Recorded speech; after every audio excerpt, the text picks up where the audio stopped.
So there is a $78 billion deal. This is a massive stimulus package that could also boost real estate that's being proposed right now. This proposal is by Jason Smith of the House Ways and Means Committee. He's a Republican. And John Wyden, a Senate Finance Chair, Democrat. They said they've been in negotiations for months over this $78 billion tentative deal. This bill has not yet been passed. I gotta throw that out there. But it looks like it's going to at later on this month. And what this is, and this is right from the website, this is a 3-year proposal that would help families, spur innovation, improve economic competitiveness, and boost affordable housing. Ooh, we like all of that, okay? But realize this is economic stimulus while the Fed is still fighting their fire. Goal is to have it finalized by the end of January. And here's what they said. This is typical government 101. So we had the ERC credit, the employee retention credit. That's where a business could go and say, you know what, I was hit by the pandemic. I can then go get a tax credit for up to 50% of the wages for my employees that I did retain, and the government incentivized them to retain. That program has seen a bunch of fraud, but there is reportedly about $70 billion left in that program. So here's where the government math comes in.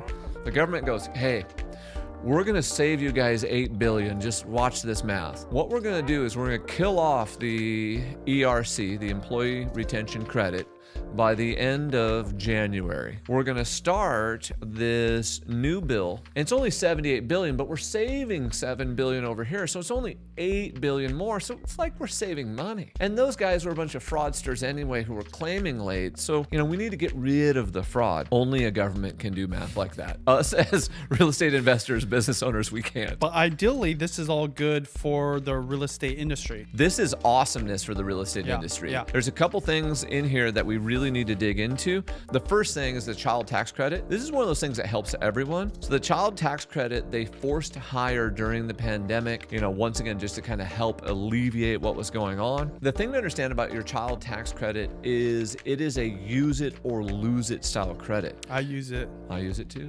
Times 5.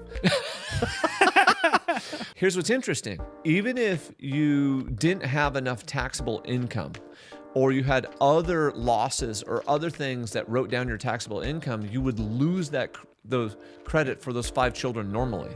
What this is saying that credit would actually roll into the next year. Really? Huh. Yes. And what they're doing is they're going to raise it. So it's going to be $1,600 at the lowest income level. Then it goes to $1,800 in 2023, and they're making it retroactive. $1,900 in 2024, $2,000 in 2025, with a possible inflation bump of $2,100 in 2025. This is great. This is one of those things where child tax credits help, generally speaking, all economic classes. And then they also help us to incentivize and allow people to have children, because birth rates in the United States are going down. If we're a consumer economy, we got to have a lot of people. So we have to have it through births or immigration in order to keep our economy moving. What's that have to do with real estate though? Well, we're getting there. Okay. I just want everyone to know that, because that's probably the biggest part of this one. Other expected ones are more Taiwan tax breaks, disaster tax relief. So this is for the areas that have been hit by the hurricanes and stuff like that. Now we're starting to get into the business ones. Potentially greater deductions for business interest expenses, machinery and equipment. This is one's for the small business people. So right now, if somebody Venmos you $600, you have to give them a 1099. This applies to people running little Etsy jobs, contractors, all small businesses. They're going to raise that to $1,000. That's a good thing. That helps out so many small business. Larger credits for research and development, which of course helps the economy long term, and up to 100% deduction. Okay, now we're going to go into the real estate. So real estate people, if you haven't, hit the like button, subscribe, comment. This is the gold that you need to pay attention to. They're probably going to take the 179 deduction and expand that to 100% write down and make that positive. And you go, okay, what's 179? 179 is where you get to write off heavy equipment. So people in real estate, when they use a truck or they go buy a track hoe or buy a dump truck or something of that nature, it was 80%. They're going to bump it back up to 100% write off. So you go buy an $80,000 truck, like you had mentioned. So So you get to write that truck off all in 1 year against the taxable income. This next one is actually for larger investors. So low income housing tax credits, they're called LIHTCs. What does that stand for? Low income housing tax credits. And these LIHTCs, generally speaking, had to be financed with 50% bonds. And so these are large multifamily projects. What they do is they go into an area and they get these bonds to finance their projects. And then that gives them an additional tax credit to help. What this bill will do is it'll allow that, instead of a 50% threshold, 30%. So it'll open it up, which could create, and I really hope it does, more low-income housing, which generally speaking is affordable rental housing. Our nation needs that. Our people need that. They need it because of inflation, and they need it because of the lack of supply that's been driving up the price. Now, here's the gangster one, okay? This is the one that probably our listeners care about the most. During the Trump era, what he got passed was the idea that you could cost segregate a piece of real estate, and you could then take 100% bonus depreciation. And what that means is they would take a building or a duplex or a sixplex, and they put together a cost segregation analysis.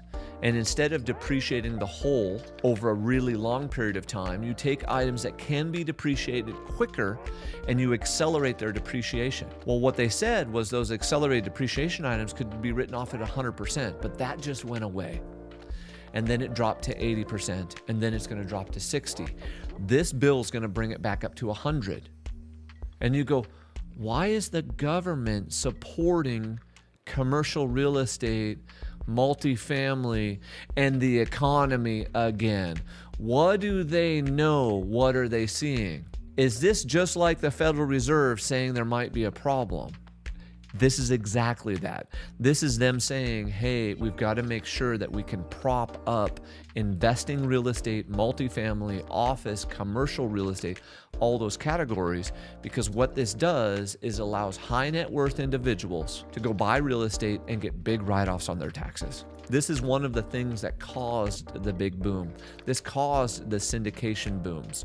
This caused the joint venture booms. This is the reason, I know people don't like this, this is the reason some of these big hedge funds, the invitation homes of the world exist, because they can give these write-offs. This allows them to continue these write-offs. Okay, let's not make them just always the big bad bear. This also helps me and you. It helps the little guy too, who's just simply going to buy a duplex, or that person who's going to keep their first house, move out of it because they got that low interest rate, do the second one as a rental. They could turn around and cost segregate that first house, take a bunch of 100% bonus depreciation, and take a big write-off.